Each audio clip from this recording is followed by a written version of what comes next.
1, 2, 2, 3. 1, 2, 3.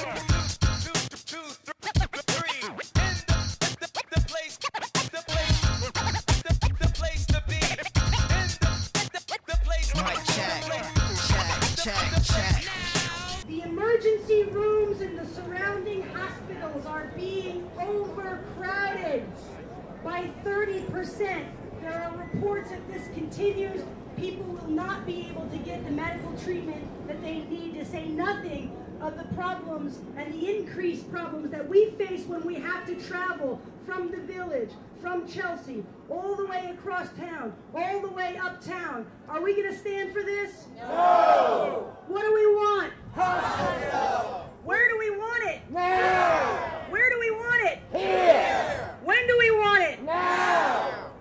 Do we have a right to a hospital? Yes! Everyone does. Can we have a hospital here? Yes! Last Friday, Tom Duane, our senator, held a forum, and it was entitled, "How do we get a hospital for our community?" Well, we are bringing that conversation forward. There are options. There are solutions. There are lots of things that we can do, but we have to have the will of the leadership and the people who are committed to understanding that this is a life and death issue for us, and we will not stop until we have a hospital. Where? When? Now! What do we want? A hospital! Do we want an urgent care center? No! Do we want an urgent care center? No! Do we want a hospital? Yes! We are not going to stop. It's been 29 days since this hospital has closed, and we will not stop until there's a hospital here again. There's infrastructure in the hundreds of millions of dollars right here. There is no reason this should be liquidated by a bankruptcy court only to be sold at 10 cents to the dollar. We want a hospital that will come in, adaptively reuse, upgrade, and make this hospital with the look and feel of this village, but still able to provide the services that we want, that we need, and that we deserve.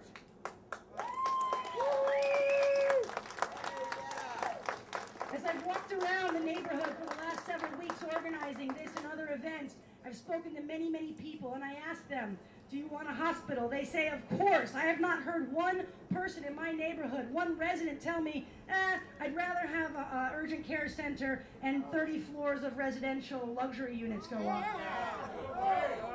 We have too much of that crap. An urgent care center would not allow for the type of revenue streams that a hospital that would allow for.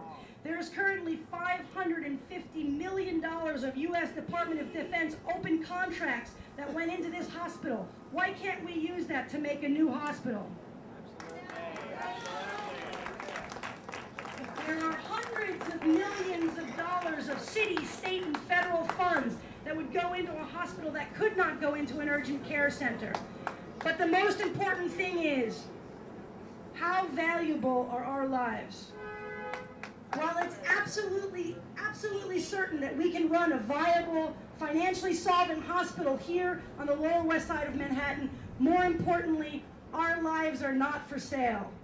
And we've already heard stories, we're going to hear some from community members today, about people who are having difficulties getting to hospitals, having difficulties organizing their medical care to get surgery and other necessary treatments, who are having difficulties getting records and information. This hospital collapsed on itself in a matter of days, and that's not how a hospital is supposed to close. So we're here today to tell our elected officials, the Department of Health, the mayor's office, the governor's office, that we will not stand for this. The silence from the mayor's office and the silence from the governor's office is deafening.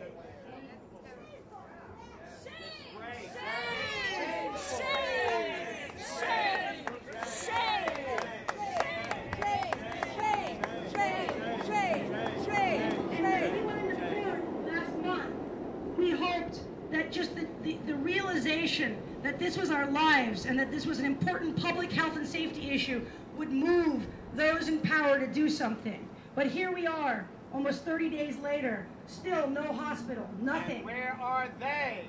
Second of all, even if they don't understand on a basic level of humanity and public health, there's one thing that we can make clear. On June 14th, there's going to be a community board meeting.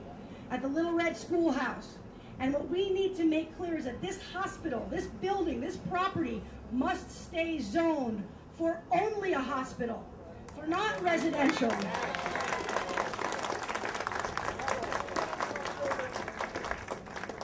If we do that, I guarantee you there will be hospitals coming forward to find a way to make it work here. And if we can't get an outside hospital, and I think we can, the community can put together a board of trustees to run a hospital here at the site of St. Vincent's.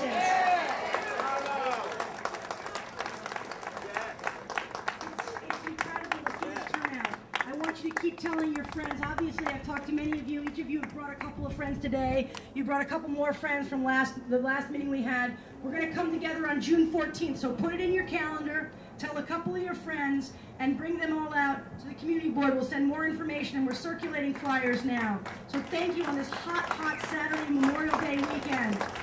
What do we need? Hospital. When do we need it? Now. What do we need? Hospital. Where do we need it? Here. All right, I'd like to introduce next my good friend Miguel Acevedo, who's also been working on this issue, to talk a little bit. Miguel? Good afternoon, everyone. Thanks for coming out here. We appreciate all your support.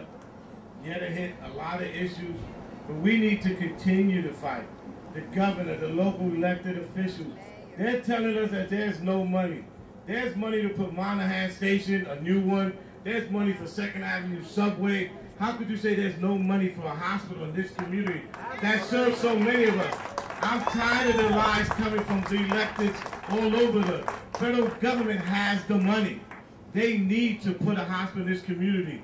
We're going to put together a tracking system where we're going to speak to paramedics, to nurses, to doctors, to find out how many lives are actually going to be lost because of the closure of this hospital. We're going to urge that the Department of Health Commissioner Richard Daines step to the plate and put in his own investigation into this, because those are the ones that know the answers to this. We're the activists out here, but they know the true answers. They're lying to us and they're telling us stories are not happening, that the numbers are low, that this community doesn't need a hospital. 2 years ago, when they were going to remodernize this hospital and put it across the street, the same people who tell you we don't need a hospital today said we need a hospital in this community. What are they, walking backwards now? Commissioner Daines knows that a hospital is needed in this community. We should not wait for one life at all to be lost. You know, we don't have a hospital here because they don't want a hospital here. Like Yetta said, they want to build a condominium here. It's all about money. But not in my backyard, you're not going to put a hospital here. We're going to continue to fight. We're not going to give up.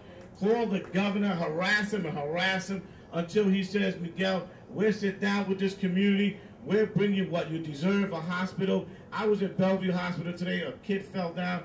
He was there from 3:30 in the morning. Didn't get out till almost 12 o'clock this afternoon for 3 stitches. 3 stitches. Another friend of mine was at downtown Beekman. He had a stomach infection. 3 days in the waiting room before they admitted him to a room. Was he from this neighborhood? He was from this neighborhood. It continues to happen. And if we don't fight and call Governor Patterson, call Commissioner Daines, call Tom Duane, call Christine Quinn, let them know they're supporting us now. But it shouldn't have taken this activism that we're doing today for them to be on the same page of us from day one. Why should one of my neighbors die because the Department of Health is lying to us? The governor needs to do more than what he did before. We need help. We need a lot of help here. And like I said, continue to call the governor, call the commissioner, call everybody, harass them. Don't believe the lies. What do we want? What do we want? When do we want it? Okay, thank you.